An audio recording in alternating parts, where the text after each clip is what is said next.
నమస్తే అమ్మా. పాలమూరు గడ్డ మీద ప్రజాకవి పరమేశ్వరుడి భక్తునిగా ఎలా మారారు? ప్రజలు పరమేశ్వరుని అంశనేగమ్మా. ప్రజలు కొత్త నేను చెప్పేది లేదు. ప్రజలకే పామరులకే శివునికి ఇష్టం పామరులు. ఎంతోమంది వాగ్గేయకారులకు ఆ తల్లి పాలమూరు గడ్డ చిన్నప్పుడే మేనేది. దున్నయిద్దాసు పూతోట బస్వయ్య అనే మహాయోగి దున్నయిద్దాసు లాంటి వాళ్ళ నిరాయణ నేలది.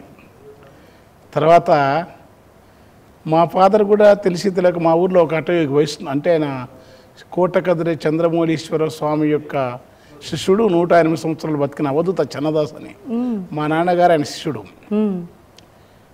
విపరీతమైన కుల వివక్షత అంతరాలున్న కాలంలోనే భగవంతుని దృష్టిలో అందరూ సమానులే, ఉపదేశానికి ఎవరు తక్కువ ఎవరు ఎక్కువ లేకుండా ఒక ఆధ్యాత్మిక భావనతోని సమత్వాన్ని చిన్నతనంలో చూసిన ఊరు. ఆ సమత్వంలో ఉన్న భావమే నన్ను ప్రజాకవిత్వం వైపు మలిపింది. అది దానికి రాకమచల్ల వెంకటదాస్ కానీ, వేపూర్ హనుమదాస్ కానీ, ఆమదుద్దీన్ కానీ, అల్లాజీ కానీ, తర్వాత కైవారన్ నారాయణ, మా జిల్లాలో ఇవన్నీ తత్వాలు మహానుభావులు ఎంతోమంది ఉన్నారు. ఇప్పుడు ఉన్న చింతలదిన్నె హనుమంతరెడ్డి గారు కూడా మంచి వాగ్గేయకారుడు, మంచి కవి అయినా.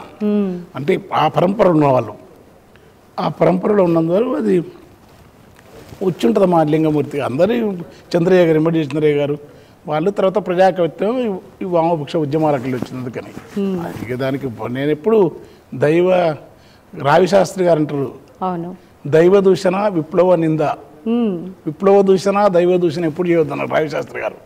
అంటే నేను ఎప్పుడూ నా సాహిత్యంలో ఎప్పుడు దైవం ఉండడని నెత్తికెత్తుకోలే, లేడని దూషించలే. కనుక ఎప్పుడు ప్రజాకవిత్వం అయినా నిజమైన ఆధ్యాత్మికత, నిజమైన సమత్వ భావం ఒకటే అనుకుంటా.